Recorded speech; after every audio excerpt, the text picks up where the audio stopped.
Today we are exploring the final chapter of Bendy and the Ink Machine, and I mean it this time. This is an extra chapter called The Archives, which explores the history of the game, the development, how models have changed, how the story's changed, stuff like that, which I'm quite interested in. We did it for Dark Revival, so we gotta do it for the Ink Machine. So yeah, let's just get straight into the video.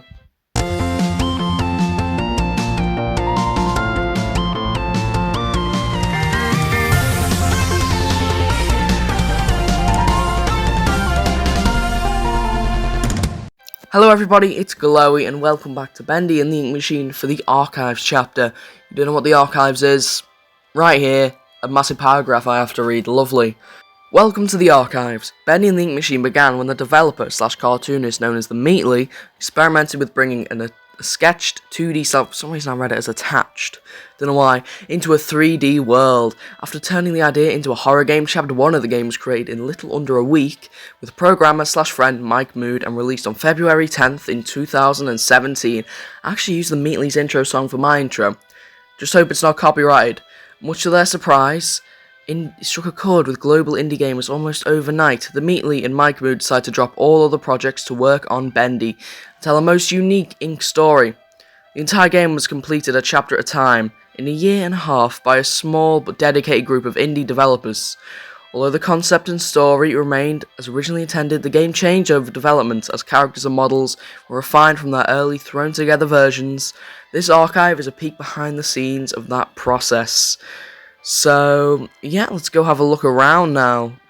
So right off the bat, there's a sign here, Henry Stein, because he doesn't have a model. He does in Dark Revival. Once an equal business partner of Joey Drew, Henry Stein was a talented animator and character designer until leaving the company around 1930.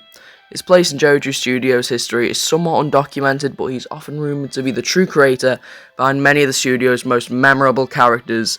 Obviously, we know one of those characters is Bendy that he made, because on his desk there's like a little picture of him. Look at all the characters we have to talk about today, oh my. Start with the Ink Machine, I guess. So here's my favourite Bendy character by far, the Ink Machine. The original Ink Machine to be specific. For a major visual upgrade, this version of the Ink Machine was the one used in the game. Much of the machine's iconic fan-loved design was transformed into the final version. Well, that's good. Obviously, we know the real Ink Machine is like humongous. I mean, oh my, that thing is massive. But it does look pretty much the same to this, but just bigger scale. And it's hanging on some chains. I feel bad for those chains. Oh, I can get on top. Look at this view, I can see everything. There's a massive Joey Drew Studio sign. It's all the Bendies over there. We'll start looking at the Bendies, I guess. Right, keep out. Concept Bendy. This is the first version of Bendy ever modelled in the earliest concepts. Bendy was much smaller and cuter, with a face that split open to reveal a terrifying mouth. Reminds me of Yarnaby from Poppy Playtime, if you've played that. And also Rachna from Piggy. Reminds me of them. Look! Is this what Yarnaby's inspired by? Look at that. I love that design. They should have included it in Dark Revival or something as a little enemy.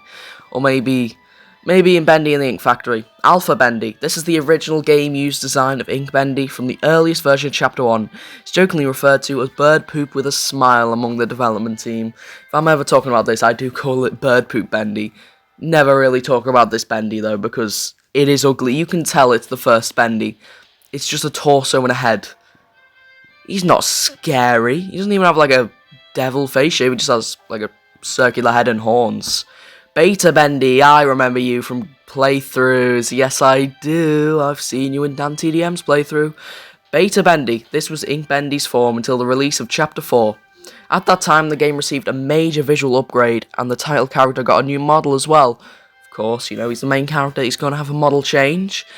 But also, I think this is the update where Chapter 3 was made pretty much not impossible anymore to beat, because all the items were scattered on various floors before that.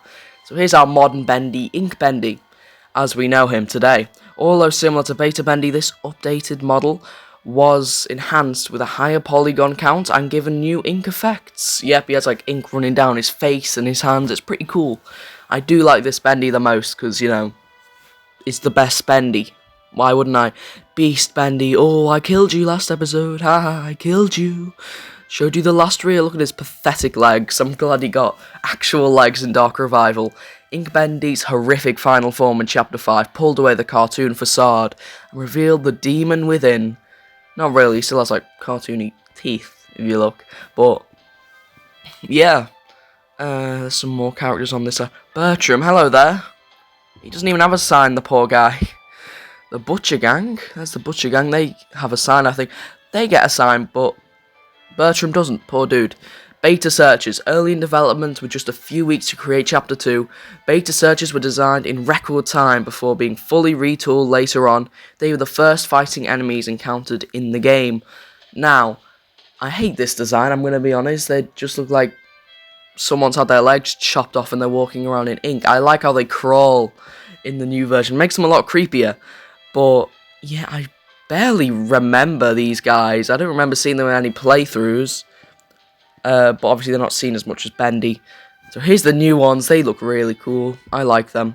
Final Searcher. The Final Searchers were far more robust in appearance. They were smoother with better ink effects and a more human appearance.